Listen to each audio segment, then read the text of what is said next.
Hi friends, how you doing? How's everything on your Tuesday? Hope you're doing okay. I'm a little sleepy today, but I'm here.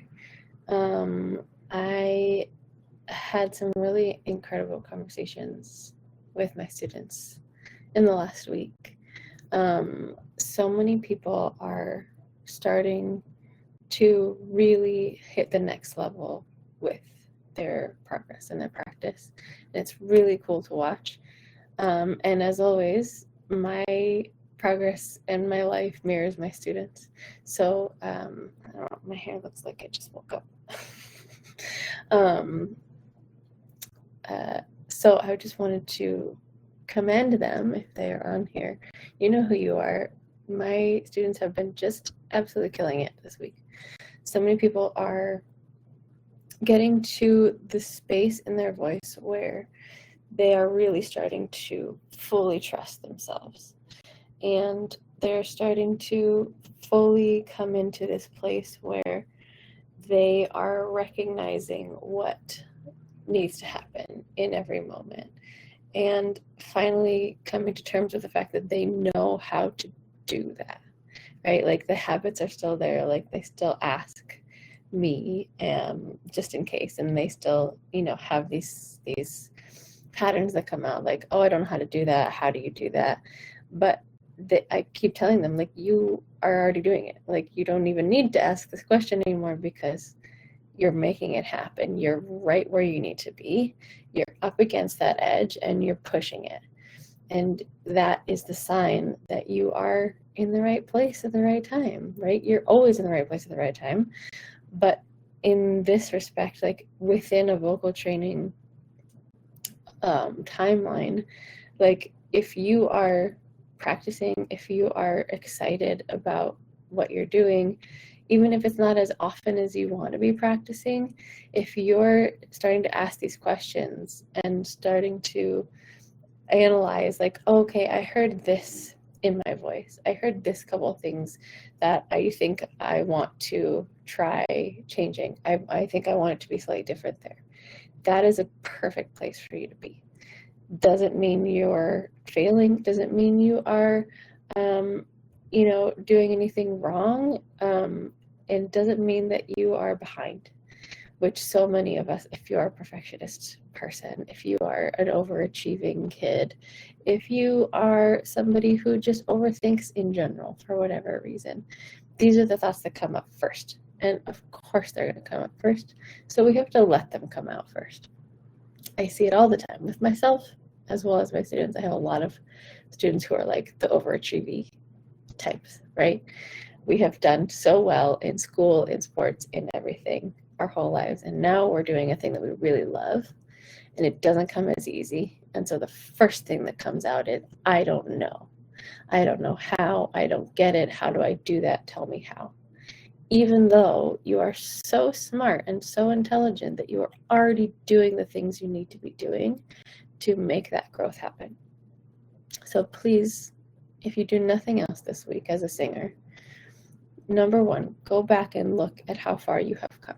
I know I talk about this sometimes, but go back and look at the things that you are doing now, the analysis that you're doing on your own voice, the things that you can hear in your own voice compared to other people's now that you could not a year ago, right? Even if you're not actively in vocal lessons, you can still do this. You can still discern change in yourself, right? And then number two, the most important part, give yourself props and say, I am where I need to be. I am exactly what I need to be doing. The questions that I'm asking are exactly on par with where I should be asking. Even if it's not perfect yet, that's great. We're never going to get to perfect. The perfectionist thing, if you identify as a perfectionist, you've probably had this idea in your head for a long time of like, if I practice enough, I will get good enough to share my stuff. That is a myth.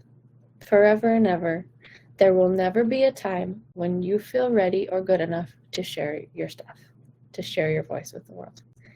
Because you have this thing inside of you that is addicted to tweaking, that is addicted to learning, that is addicted to fixing because of many things in your life, right? We don't have to dive into that. You can do that in therapy.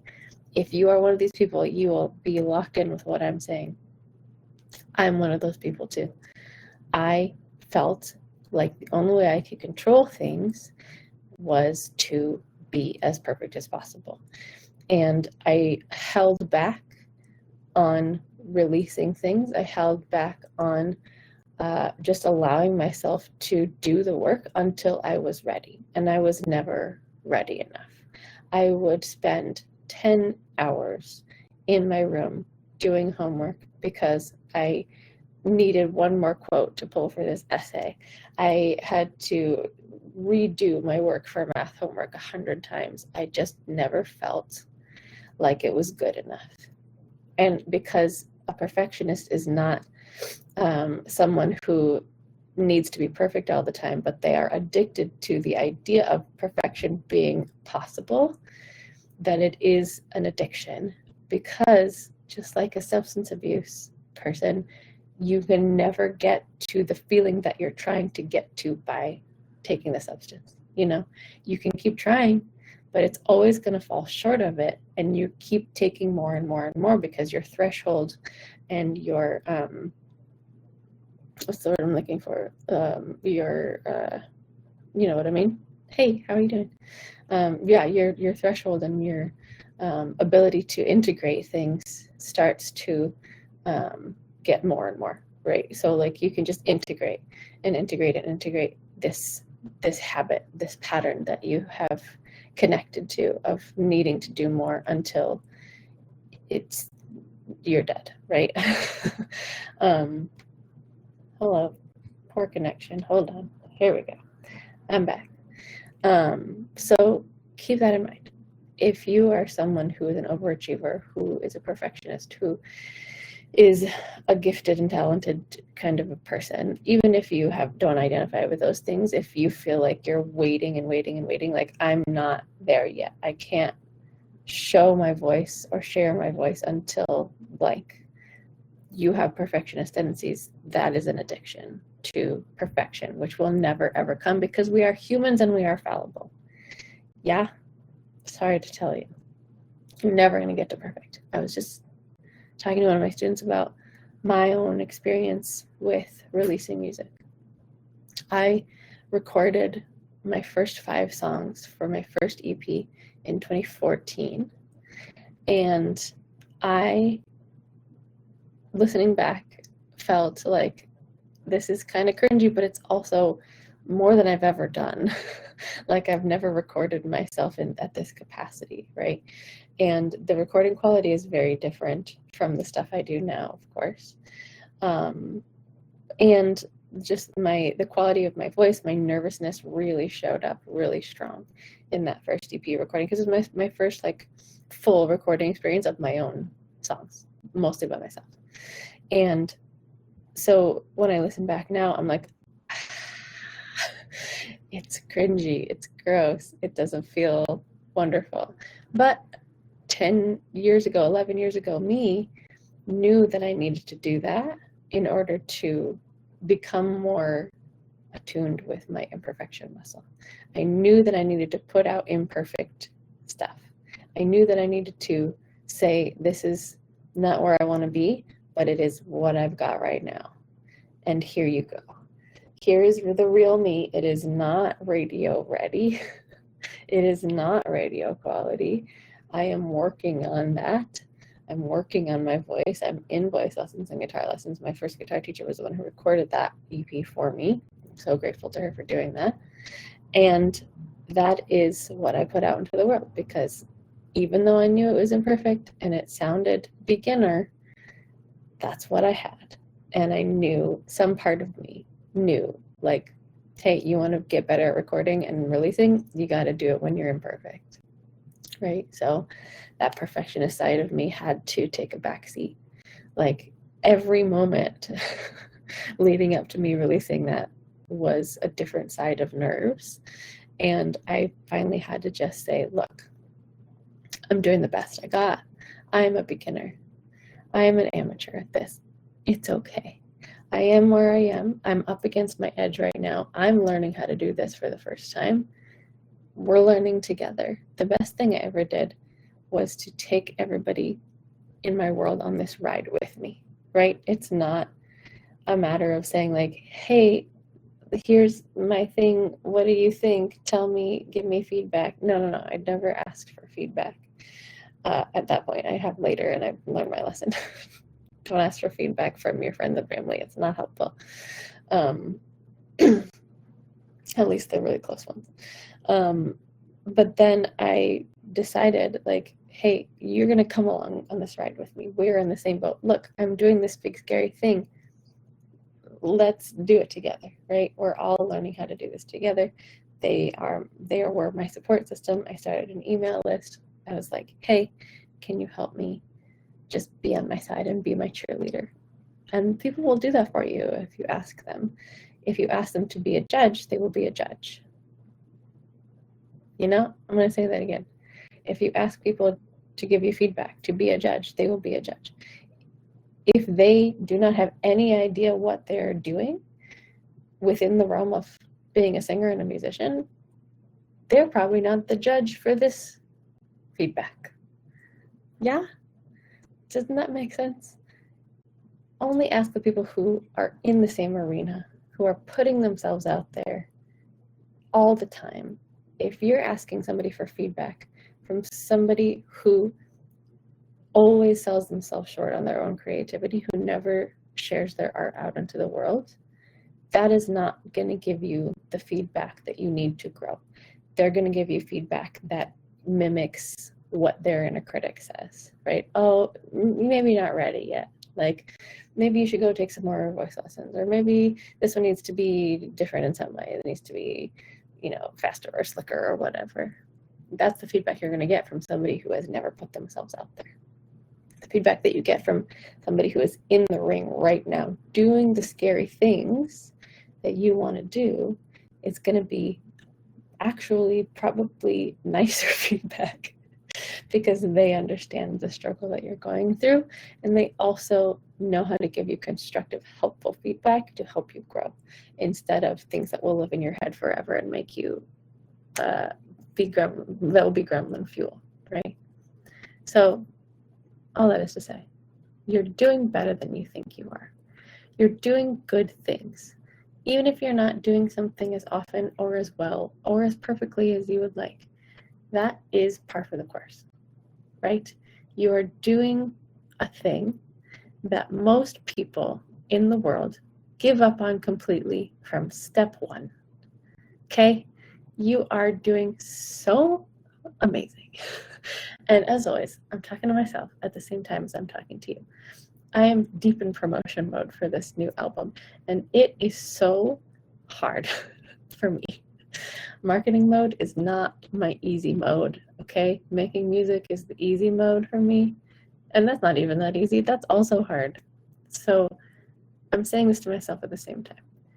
You are learning, you are living at your edge, you are good enough. Put the art out. People want to hear you. Keep singing, keep learning, even if you're just at the beginning of art making. Like, if you are learning a song, you can still apply this.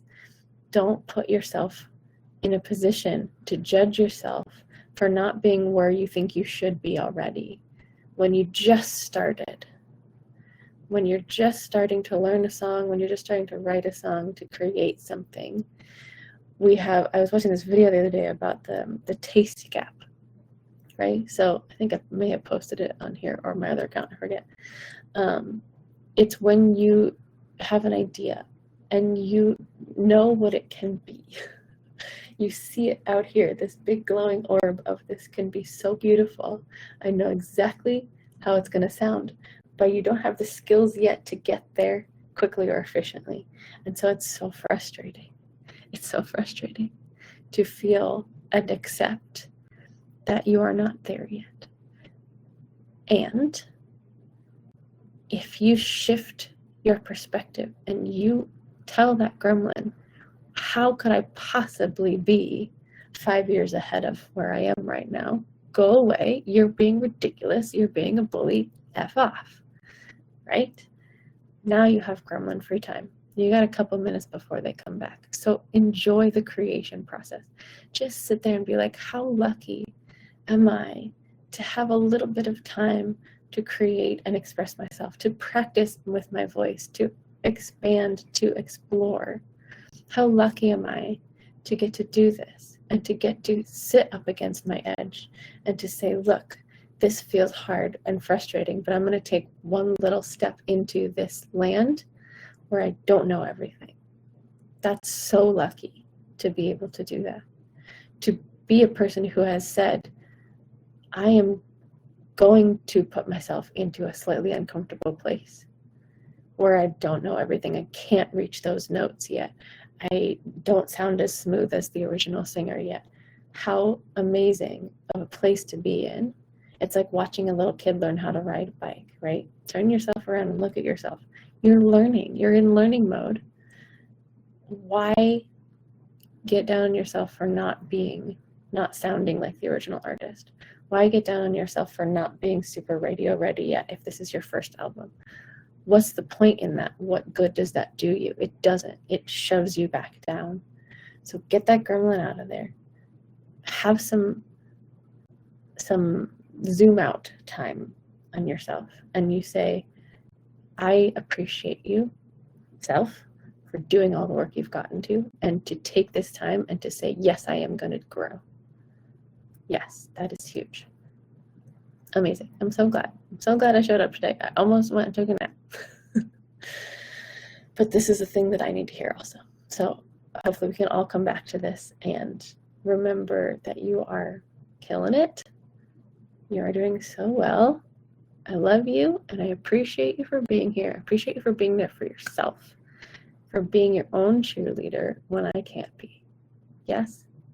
And I'm always here for you if you need it, even if you don't take lessons with me. Here for you. Send me messages. Tell me what you're dealing with. If I can't answer it directly, I will find somebody who can. I will make a video about it. But today's lesson is keep freaking going. You're doing the right thing. You're in the right place. You're amazing. You're just at an edge. Keep pushing that edge. Okay. Lots of love. Nice to see you, Sam and Joe. And I will see you very soon. Okay, bye.